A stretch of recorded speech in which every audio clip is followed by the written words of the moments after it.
PM Modi आज उत्तरकाशी के दौरे पर रहने जा रहे हैं। पीएम मोदी यहां पर हर्षिल मुकबा क्षेत्र का दौरा करने वाले हैं। पीएम मोदी सुबह करीब 9:30 बजे मुकबा में मां गंगा के शीतकालीन प्रवास स्थल पर दर्शन पूजन करेंगे, मां गंगा की आरती उतारेंगे। साथ ही इसके बाद उत्तराखंड शीतकालीन पर्यटन और स्थानीय उत्पादों की प्रदर्शनी भी पीएम मोदी देखेंगे। सुबह करीब 10:40 पर वो एक पैदल यात्रा और बाइक रैली को हरी झंडी दिखाएंगे। हर्षिल में एक सार्वजनिक समारोह में जनसमूह को संबोधित भी पीएम मोदी की तरफ से किया जाना है। आप सिलसिलेवार तरीके से time to time, minute to minute उनके कार्यक्रम को देख सकते हैं आपके टेलीविजन स्क्रीन पर।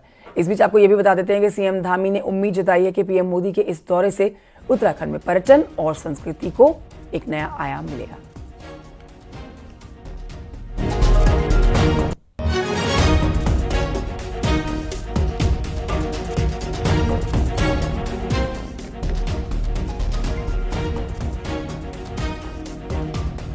देखिए, आदरणीय प्रधानमंत्री मोदी जी जब केदारनाथ जी में उन्होंने आपदा के बाद, प्रलय के बाद दर्शन किए और रात्रि का गुफा में उन्होंने प्रवास किया, उसके बाद पूरे देश दुनिया की नज़र फिर से यहाँ पड़ी और जो यात्रा कुछ हज़ारों में चली गई थी, वो यात्रा 20 लाख से ज़्यादा का आंकड़ा पार कर गई। माड़ा गांव आए, वहाँ जाने वालों की संख्या बढ़ी, वाइब्रेंट ब्लेड तेजी से आगे बढ़ा। भारत का जिसको अंतिम गांव कहा जाता था, भारत के पहले गांव की संज्ञा आदरणीय प्रधानमंत्री जी ने दी।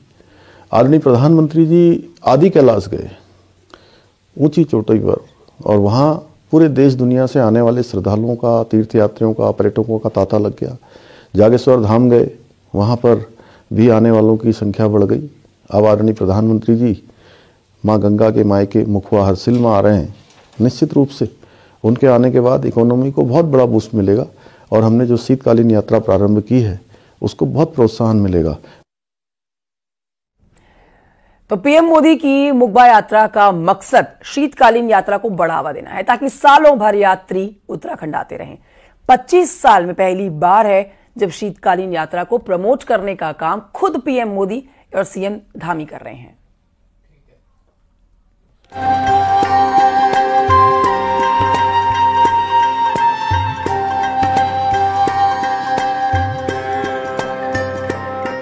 गुरुवार को प्रधानमंत्री नरेंद्र मोदी मां गंगा के शीतकालीन प्रवास मुखबा में होंगे, तो पूरे देश की नजर भी यहां पर होंगी। केदारनाथ और बद्रीनाथ के बाद ये पहली बार है जब प्रधानमंत्री मां गंगा के मायके मुखबा पहुंच रहे हैं। मुखबा में प्रधानमंत्री मां गंगा का पूजन अर्चन करेंगे, जहां गंगोत्री के कपाट बंद होने पर मां गंगा की पूजा होती है। प्रधानमंत्री की यात्रा का मकसद ही शीतकालीन यात्रा को प्रमोट करना है ताकि 12 महीने यात्रा चल सके। इस साल अब तक करीब 37,000 से ज्यादा यात्री शीतकालीन यात्रा में दर्शन कर चुके हैं। ज्योतिर्मठ में जहां 4 मार्च तक 17,000 यात्री पहुंचे, तो बाबा केदार के शीतकालीन प्रवास ऊखीमठ 17,850 यात्री पहुंचे, जबकि साल 2024 की 4 धाम यात्रा में करीब 46 लाख यात्री दर्शन को आए। 4 धाम यात्रा के मुकाबले शीतकालीन यात्रा में दर्शन करने वालों की संख्या काफी कम है, पर प्रधानमंत्री के दौरे के बाद इसे नई पहचान मिलने की उम्मीद है।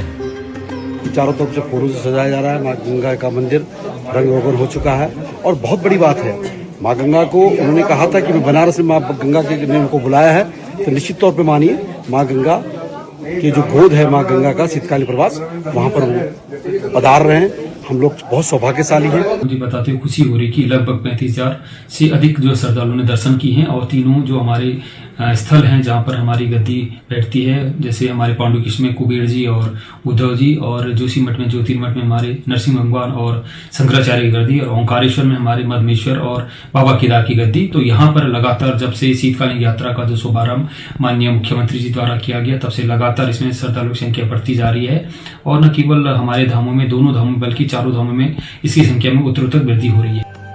शीतकालीन यात्रा को आगे बढ़ाने का काम पिछले साल से मुख्यमंत्री पुष्कर सिंह धामी ने किया। खुद मुख्यमंत्री ने ऊखीमठ में दर्शन पूजन कर लोगों से यात्रा में आने का आह्वान किया और खुद प्रधानमंत्री नरेंद्र मोदी शीतकालीन यात्रा को प्रमोट करने मुखबा पहुंच रहे हैं। देहरादून से न्यूज़ 18 के लिए दीपांकर भट्ट की रिपोर्ट।